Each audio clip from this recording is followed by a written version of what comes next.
বহু আল্লাহর পেয়ারা পেয়ারা বান্দারা দুনিয়া থেকে চলে গেছেন। কবরের চিন্তায় এত চিন্তিত ছিলেন তারা, গভীর রজনীতে কবরের পাশে দাঁড়ায়া দাঁড়ায়া কান্না করতেন। সিদ্দিক আকবর আবু বকর রাদিয়াল্লাহু তাআলা আনহু কবরের জগতের চিন্তায় কত কান্না করেছেন। হযরত ওমর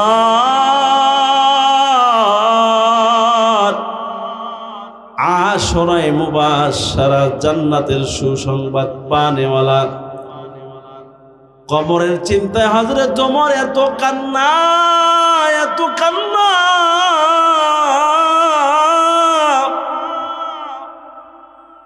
হযরত উসমান জিল্লুন নূরাইন নবীর দুই মেয়ের জামাতা, জান্নাতের সুসংবাদ পানেওয়ালা হযরত উসমান কবর দেখলে এত কান্না করতেন। লোকেরা জিজ্ঞাসা করতো, হে উসমান, কবরের পারে গেলেই কবর দেখলে কান্দেন, কারণ কি? হযরত উসমান বলতেন, পয়গম্বর বলেছেন কবর হলো প্রথম কাঠি। আমি উসমান যদি এই কবরে ধরা খেয়ে যাই,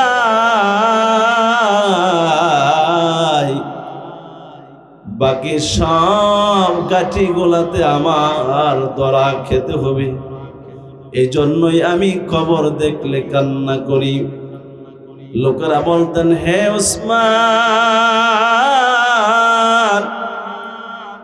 আপনি তো জান্নাতের সুসংবাদ পানেওয়ালা, আল্লাহ তো আপনাকে দুনিয়াতে জান্নাতের সুসংবাদ দিয়েছেন, জান্নাতের সার্টিফিকেট দিয়েছেন। হযরত ওসমান বলেন, যে মালিক যে রব আমার আল্লাহ আমাকে জান্নাতের সার্টিফিকেট দিয়েছেন, ওই আল্লাহ আবার জান্নাতের সার্টিফিকেট তুলে নিতে পারে। এই চিন্তায় আমি কান্না করি। জান্নাতের সুসংবাদ পাওয়ার পরেও যদি তারা কবর দেখলে কবরের চিন্তায় এই পরিমাণ কাঁদতে পারেন, তাহলে আপনার আর আমার কবরের জগতের চিন্তায় কি পরিমাণ কান্নার দরকার, কি পরিমাণ কাঁদার দরকার। ও মুসলমান গো, ও পর্দার অন্তরের আম্মা জানেরা, মসজিদের মিনারে আজান হয়, আজান শোনার পরে ঘরের সাবালক পুরুষদের কাজ হলো মসজিদে যেয়ে সালাত আদায় করা, ঠিক কিনা বলেন? আর পর্দার অন্তরে মা বোনদের কাজ হলো আজান শোনার পরে সালাত আদায় করা। সমাজের ঘরে ঘরে খোঁজ নিয়ে দেখেন, মসজিদের মিনারে আজান হয় ঠিক, প্রত্যেক মহল্লার ঘর থেকে সাবালক পুরুষগুলা মসজিদে যাওয়ার কথা ছিল। সাবালক পুরুষগুলা মসজিদে যায় কি যায়? কথা বলেন, যায়? যায় সপ্তাহে একদিন, জুমার দিন। তাও কেমন জুমার সালাত আদায় করে ইমাম সাহেব খুতবা শুরু করে ওই সময়ে যায়, বয়ানও শুনে না, কাবলাল জুমাও পড়ে না। এমন মার্কা মুসলমানের সংখ্যা সমাজে কম না বেশি? ঘরে ঘরে খুঁজতে দেখেন কয়জন মা 5 ওয়াক্ত নামাজ সময় মতো আদায় করে। অনেক মা বোনেরা এমন আছে জোহরের নামাজ আর আসরের নামাজ একসাথে পড়ে, আবার আসর মাগরিব একসাথে পড়ে, মাগরিব এশা একসাথে পড়ে। এরকম আছে না নাই? আছে না? ওই সারাদিন তো সময় পায় না, এই জন্য একসাথে নামাজ পড়ে নিলাম। সময় তো একদিন পাইবা তুমি, যেদিন তুমি ঘরে এসেছিলা নতুন বধূ হয়ে, কত মানুষটা তোমাকে মিষ্টি খাওয়াইছে, আদর আর যত্ন করেছে। এমন একটা দিন, এমন একটা সময় মা তোমার আসবে, ওই ঘরের দরজা দিয়া 5টা সাদা মার্কি কাপড় পরাইয়া তোমাকে জীবনের শেষ বিদায় দিবি। ওই দিন সময় পাইবা, ওই দিন সময় পাওয়া যায়। أو كما قال النبي عليه الصلاة والسلام وقال تعالى في شان حبيبه مخبرا وآمرا إن الله وملائكته يصلون على النبي يا أيها الذين آمنوا صلوا عليه وسلموا تسليما محبت নিয়া উচ্চ আওয়াজে নামাজে দুরূদ শরীফ পড়ি, আমরা এটা সকলেই পড়ি।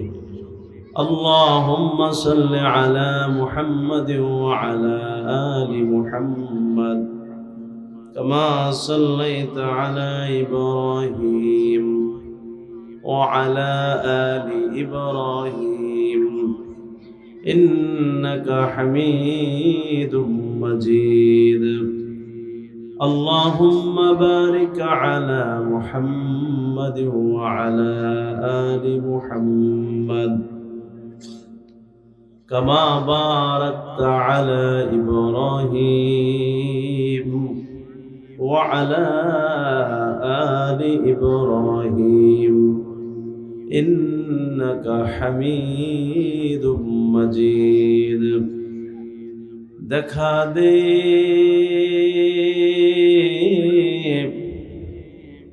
يا إلهي مدینہ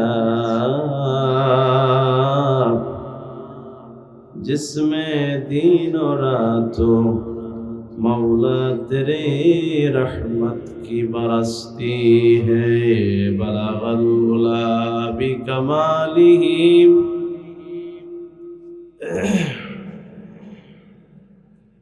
हसनत जमीउ खसालिही सल्लु अलैहि व आलिहि ला इलाहा इल्लल्लाह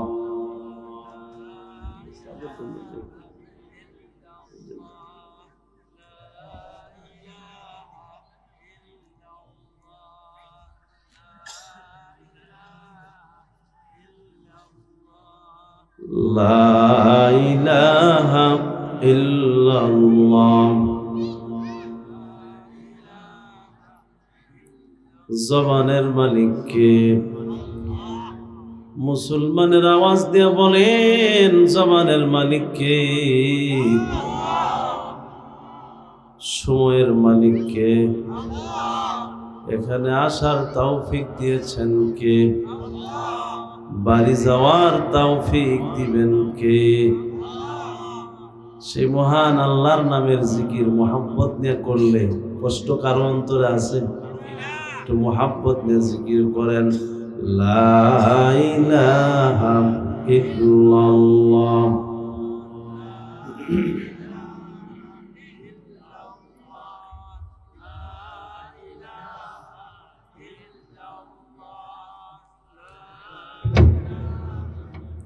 ঠিক করে দাও,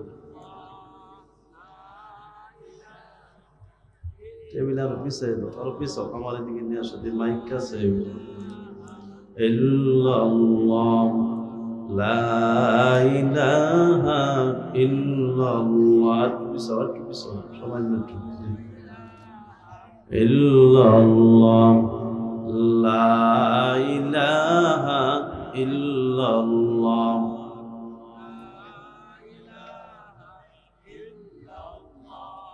দিন থাকিতে বলেন সবাই আমার সাথে, দিন থাকিতে আল্লাহ আল্লাহ বলো ভাই, কবর হাসর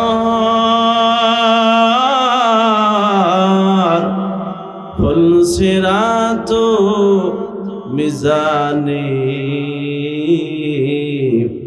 চাও যদি বালাই দিন থাকিতে আল্লাহ আল্লাহ বলো ভাই লা ইলাহা ইল্লাল্লাহ।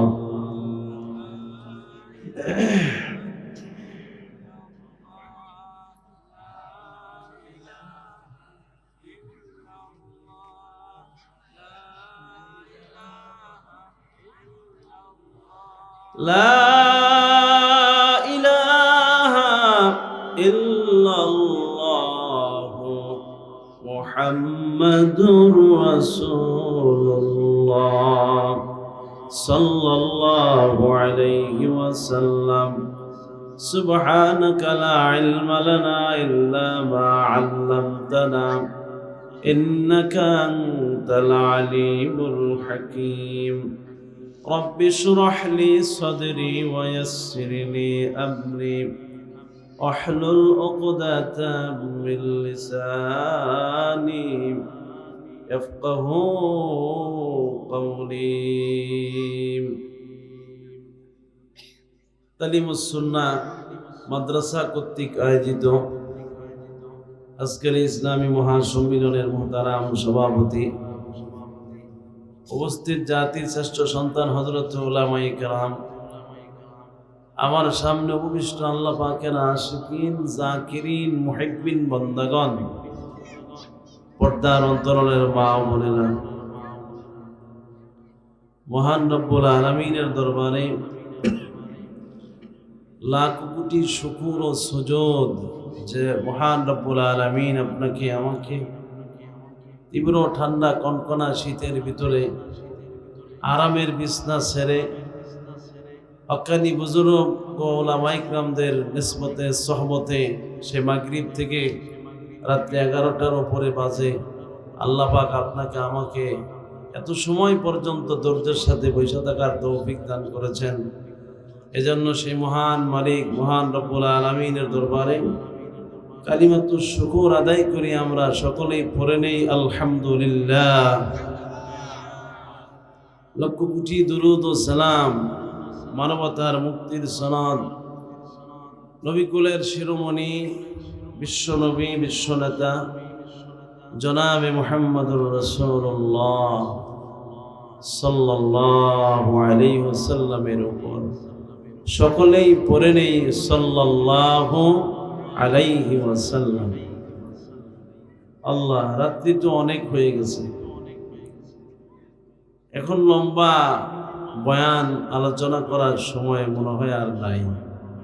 আপনাদেরও ধৈর্যের ত্রুটি হচ্ছে, দোয়া করে দিলেই তো ভালো হয় নাকি?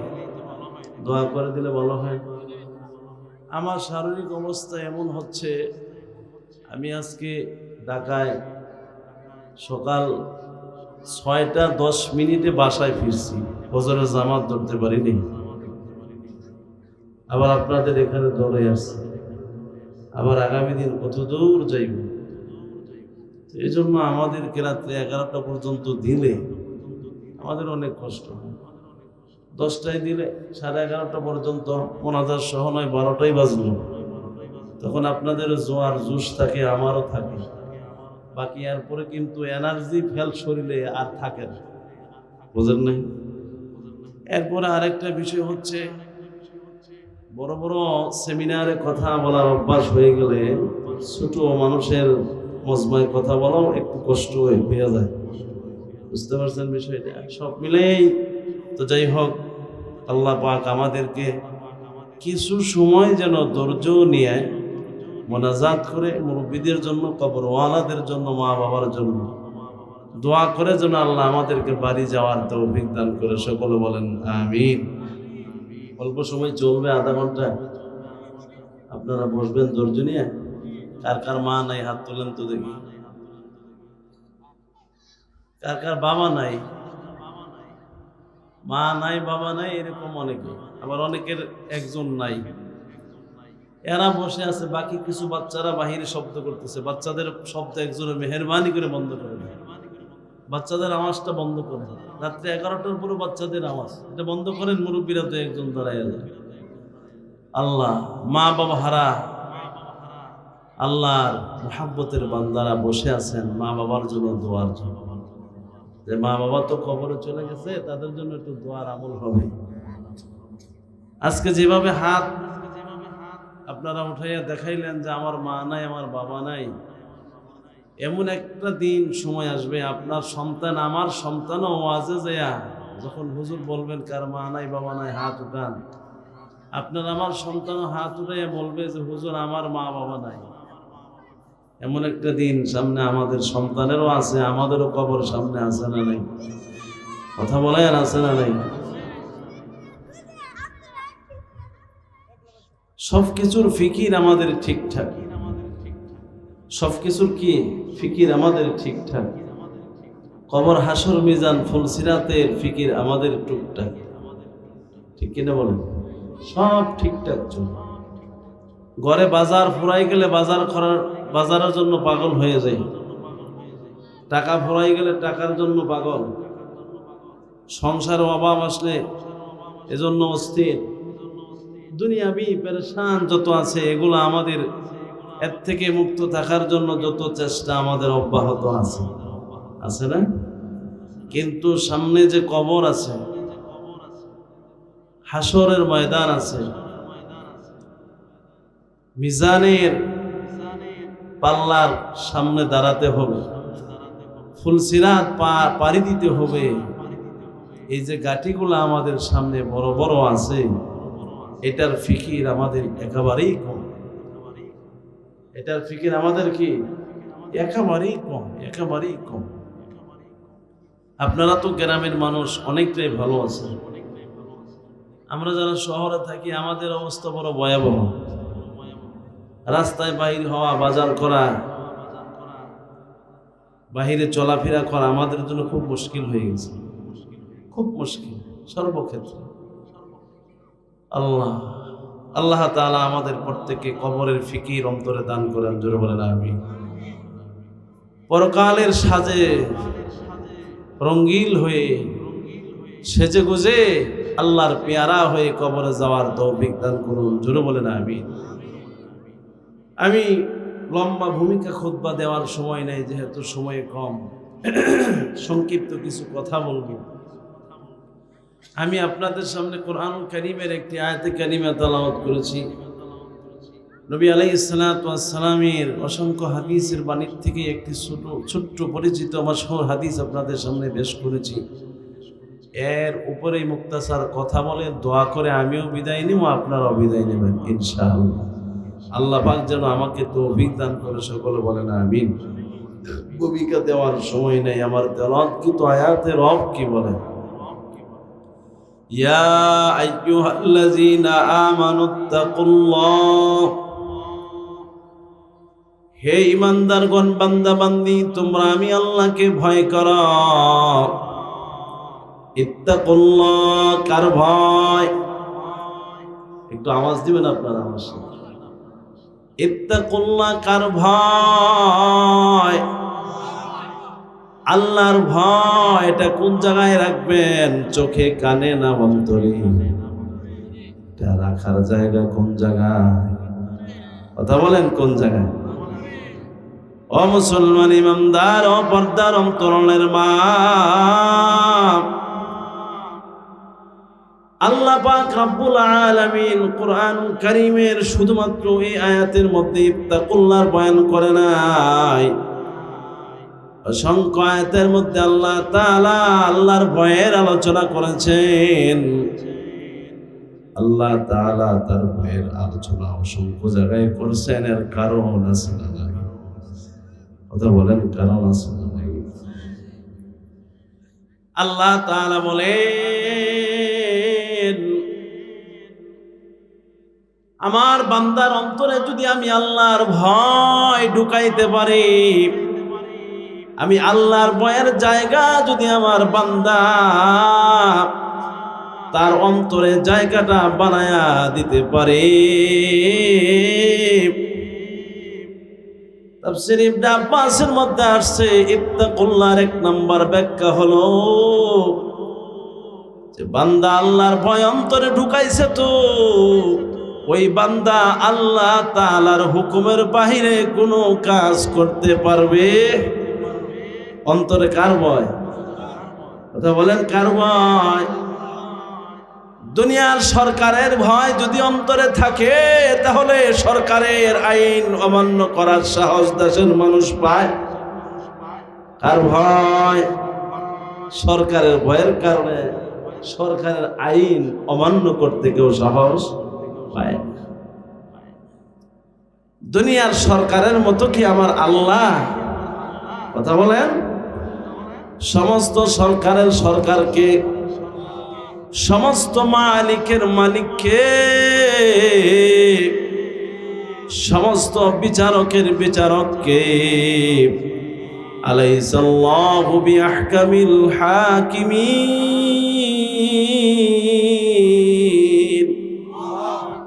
সমস্ত বিচারকের বিচারক হলেন আমার রব আল্লাহ রাব্বুল আলামিন। ঠিক কিনা? দুনিয়ার সরকারের ভয়ের কারণে যদি তুমি সরকারের আইন অমান্য করতে তুমি ভয় পাও, আর আসমান ও জমিনের মালিক সেই মহান রব্বুল আলামিনের ভয় যদি তোমার অন্তরে কাজ করে, তোমার দ্বারা গুনাহ করা সম্ভব? কথা বলেন। যেটা কেউ দেখে না সেটা দেখে কে? যেটা কেউ শুনে না সেটা শুনে কে? যেটা কেউ পারে না সেটা পারে কে? ও বান্দা, তুমি নির্জনে গোপনে নিরিবিলি কেউ দেখে না গুনার কাজে লিপ্ত বান্দা,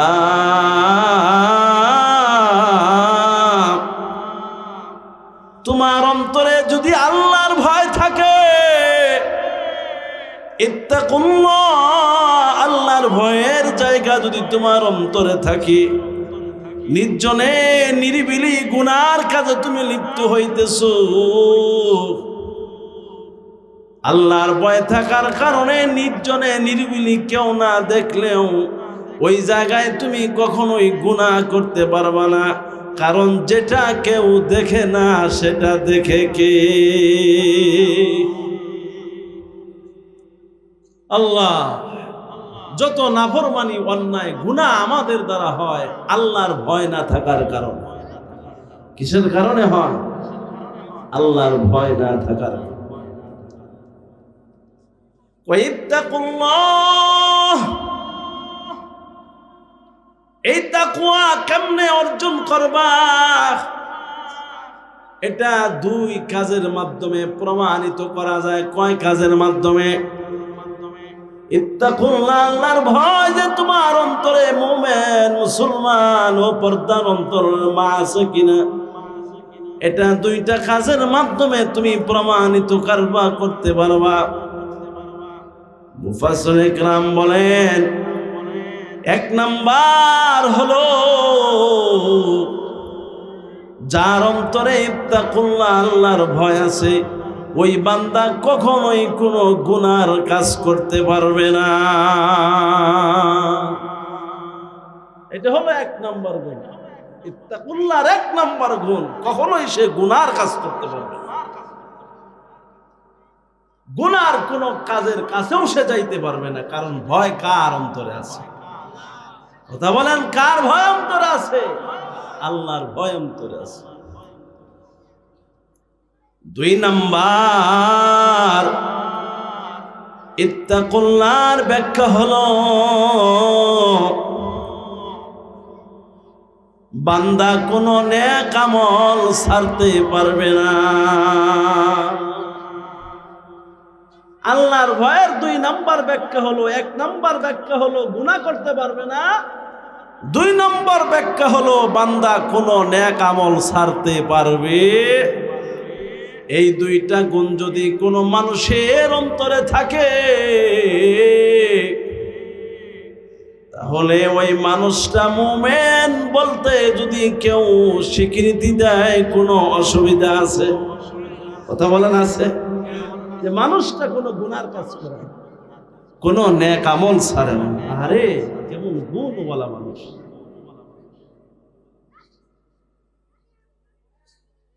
আল্লাহ, এমন গুণওয়ালা মানুষ খুঁজে পাওয়া বড় কঠিন, বড়ই কঠিন, যে গুনাহ করে না, নেক আমল ছাড়ে। আপনাদের চাপাই মধুপুরের এই অঞ্চলে যদি মানুষগুলা গুনাহ না করে, নেক আমল না ছাড়ে, রাস্তায় যদি 1 লক্ষ টাকার বান্ডেল পড়ে থাকে, সকালবেলায় রাত্রে বেলায় পড়ছে, তো সকালবেলায় ওই জায়গায় পাওয়া যাবে কি যাবে না? 10 টাকা বললেও তো খুঁজে পাওয়া যায় না। 10 টাকা বললেও কি খুঁজে পাওয়া যায় না। কারণ হলো আল্লাহর ভয় তো নাই, গুনাহ না করার মানুষ তো সমাজে নাই। অধিকাংশ মানুষ গুনার কাজের সাথে কোনো না কোনো ভাবে জড়িত আছে না। স্লোগান দেয়, হুজুর আমি কোনো হারামের সাথে আমার কোনো সম্পর্ক নাই, আমি কোনো হারাম খাই না, কোনো সুদের সাথে আমি জড়িত না, আমি সুদ খাই না। খোঁজ নিয়ে দেখা গেল বেচারা কৃষি ব্যাংক থেকে 2 লক্ষ টাকা লোন উঠেছে। এরকম ছবি আছে না নাই? আছে না নাই? আপনাদের এলাকায় মনে হয় না, আমাদের ঢাকা আছে। আল্লাহ আল্লাহ তাআলা আমাদেরকে দ্বীনের বুঝ দান করুন, জোরে বলেন আমিন। আল্লাহ তাআলা আমাদেরকে হেদায়েত দান করুন, জোরে বলেন আমিন। আল্লাহ, আমাদের তো গুনাহ করার আর নিয়ত নাই আজকের পর থেকে ইনশাআল্লাহ। নিয়ত আছে গুনাহ করার? নিয়ত নাই ইনশাআল্লাহ। আল্লাহ কবুল করেন, জোরে বলেন আমিন। নেক আমল ছাড়বো না আমরা ইনশাআল্লাহ, রাজি আছি তো? আপনারা এই যে মাহফিলে আসছেন বসছেন, যতক্ষণ বসে থাকবেন আমল নামায় গুনাহ হবে না নেক হবে? কথা বলেন, গুনাহ না নেক? কত রাত্রি গেল ঘুম হয় না, কত রাত্রি গেল নেতার পিছনে ঘুরে, কত রাত্রি গেল টাকার পিছনে ঘুরে, কত রাত্রি গেল সম্পদ পাহারা দিতে। গেছে না এরকম রাত্রি জীবনে? বহু গেছে না গো? আল্লাহ একটা রাত্রির কিছুর সময় আল্লাহকে পাওয়ার জন্য দিতে রাজি আছি তো আমরা ইনশাআল্লাহ? আছি তো ইনশাআল্লাহ? আল্লাহ আমাদেরকে কবুল করুন, জোরে বলেন আমিন। আল্লাহ, ইত্তাকুল্লাহর ভয়, আল্লাহর ভয়, ইত্তাকুল্লাহ। আল্লাহর ভয় অন্তরে থাকলে গুনাহ করুন যাইব, নেক আমল ছাড়ুন যাইব? আমরা ছাড়বো না ইনশাআল্লাহ, রাজি আছি তো? এরপর আল্লাহ তাআলা কি বলেন? হাক্কা তুকাতিহি ওয়া লা তামুতুন্না ইল্লা ওয়া আনতুম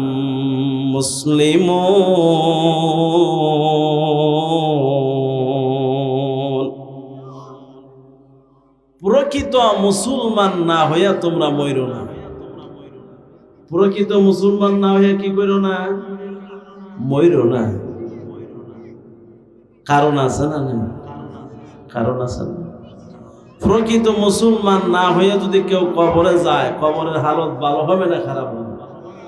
কথা বলেন, ভালো না খারাপ? কেমন খারাপ? কেমন খারাপ? দুনিয়াতে কেউ যদি মুসিবতে পড়ে, বিপদে পড়ে, দুনিয়ার মুসিবত আর বিপদে পড়লে পরে দুনিয়ার বহু বন্ধু দৌড়ে আসে, আপন ভাই দৌড়ে আসে, আপন বন্ধু দৌড়ে আসে, অতি নিকটের আত্মীয় দৌড়ে আসে। প্রকৃত মুসলমান না হলে যে বিপদটা কবরে আছে, এই বিপদ আর এই মুসিবত কবরে যেটা সামনে আপনার আমার আছে, এই জায়গায় কি আপনজন কেউ দৌড়ে আসবে? কথা বলেন, কেউ আসবে? যাদের মা বাবা কবরে চলে গেছে, আপনারা কি মা বাবার সাথে কবরের সাথী হয়েছেন? হ্যাঁ, আমাদের পর দাদা থেকে এই পর্যন্ত যারা কবরে চলে গেছে তাদের সাথে কি কেউ হয়েছে? কেউ সাথী গেছে? এখন সামনে বৌদর ভবিষ্যতে মনে হয় আমাদের সাথে কেউ যাইব। কেউ যাইব? কেউ যাবে? কেউ যাবে? কবরের মুসিবত এমন একটি মুসিবত,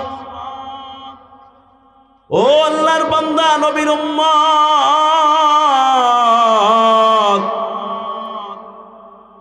আল্লাহর হাবিব সাল্লাল্লাহু আলাইহি ওয়াসাল্লাম বলেন, আল কবরু হুফরাতুম মিন হুরুফাইন নার। কারো কবরটা এমন হবে আগুনের একটা গর্ত, আগুনের একটা কুয়া, আগুনের একটা ঘর হবে কবর। ও মুসলমান ইমানদার, আল্লাহ পাকের বান্দা নবীর উম্মত, পর্দার অন্তরালের মা, কবরটা যদি এমন মারাত্মক হয়, আগুন আর আগুন, এই কবরের আগুন সহ্য করার শক্তি দুনিয়ার কোনো মানুষের আসেনি। পয়গম্বর আরবি সাল্লাল্লাহু আলাইহি ওয়াসাল্লাম বলেন, আল্লাহ তাআলা আমাকে যে চক্ষু দান করেছেন, আমি কবর আযাব দেখতে পাই। আমি যদি আমার মালিক আমার আল্লাহর কাছে বলি, আল্লাহ আমার উম্মতকেও কবর আযাব দেখার শক্তি দাও, আল্লাহ তাআলা দিবেন। কিন্তু দুনিয়ার কোন মানুষ যদি কবর আযাব দেখে, সে দুনিয়ার মায়া মমতা প্রেম ভালোবাসা সব বলে যাবে, পাগল হয়ে একমাত্র আল্লাহর কদমে সাজদা দিয়া জিন্দেগি শেষ করে দিবি। কত ভয়াবহ মারাত্মক আযাব হইলে পরে নবী আলাইহিস সালাতু ওয়াস সালাম এমন কথা বলতে পারে যে কবর আযাব কেমন। এ কবর আমাদের সামনে আছে না? কথা বলেন, আছে না? বহু আল্লাহর পেয়ারা পেয়ারা বান্দারা দুনিয়ার থেকে চলে গেছেন। কবরের চিন্তায় এত চিন্তিত ছিলেন তারা, গভীর রজনীতে কবরের পাশে দাঁড়ায়া দাঁড়ায়া কান্না করতেন। সিদ্দিক আকবর আবু বকর রাদিয়াল্লাহু তাআলা আনহু কবরের জগতের চিন্তায় কত কান্না করেছেন। হযরত ওমর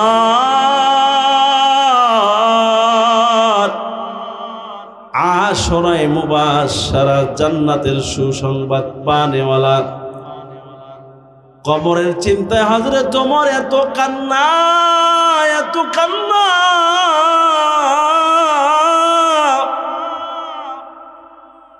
হযরত ওসমান জিল্লুন নূরাইন নবীর দুই মেয়ের জামাতা, জান্নাতের সুসংবাদ পানেওয়ালা হযরত ওসমান কবর দেখলে এত কান্না করতেন, লোকেরা জিজ্ঞাসা করতো, হে ওসমান, কবরের পারে গেলে কবর দেখলে কান্দেন, কারণ কি? হযরত ওসমান বলতেন, পয়গম্বর বলেছেন কবর হলো প্রথম গাঠি। আমি ওসমান যদি এই কবরে ধরা খেয়ে যাই,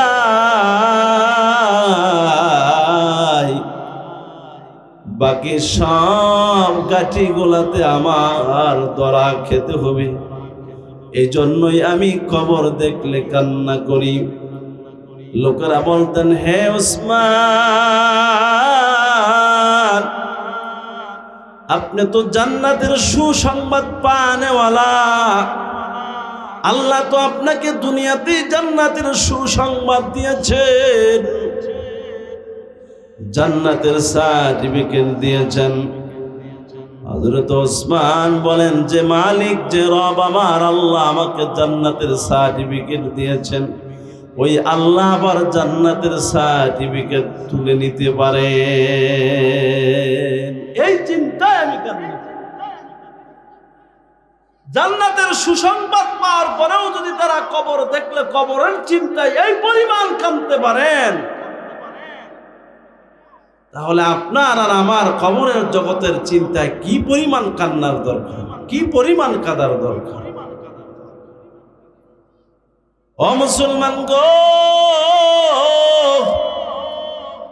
ও পর্দার অন্তরণের আম্মা জানেরা,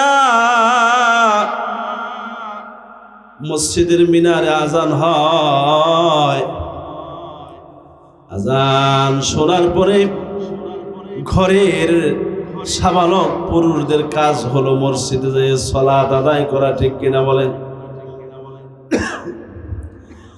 আর পর্দার অন্তরে মা বোনদের কাজ হলো আজান শোনার পরে সালাত আদায় করা।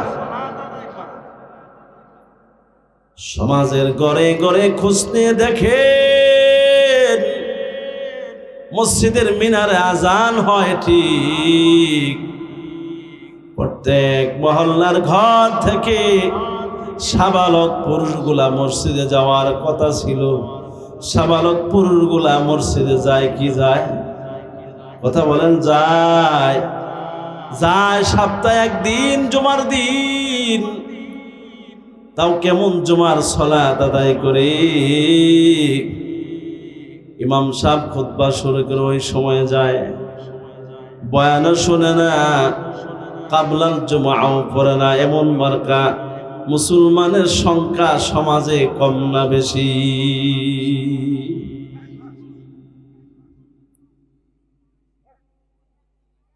ঘরে ঘরে খুঁজতে দেখেন কয়জন মা 5 ওয়াক্ত নামাজ জামা সময় মতো আদায় করে। অনেক মা বোনেরা এমন আছে জোহরের নামাজ আর আসরের নামাজ একসাথে পড়ে, আবার আসর মাগরিব একসাথে পড়ে, মাগরিব এশা একসাথে পড়ে। এরকম আছে না নাই? আছে না?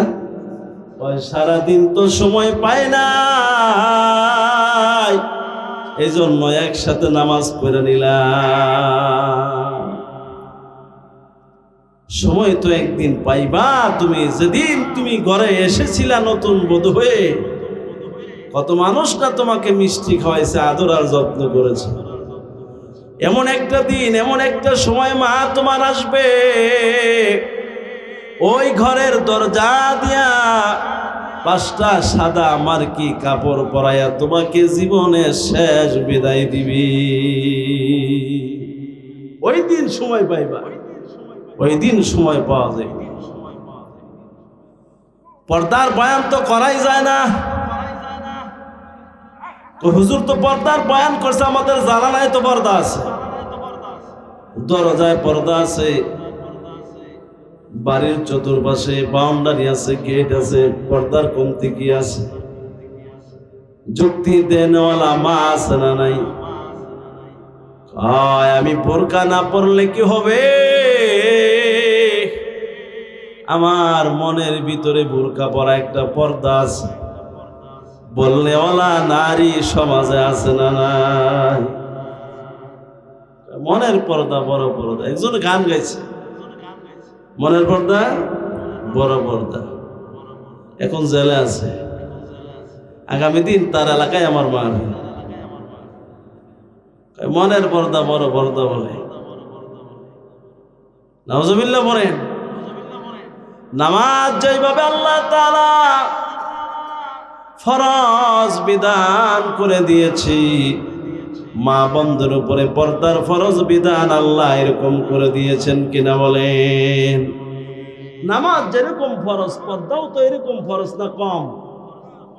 এরকম না? ফরজ তো ফরজই, ফরজ তো কি ফরজই, নামাজও ফরজ, পর্দাও ফরজ।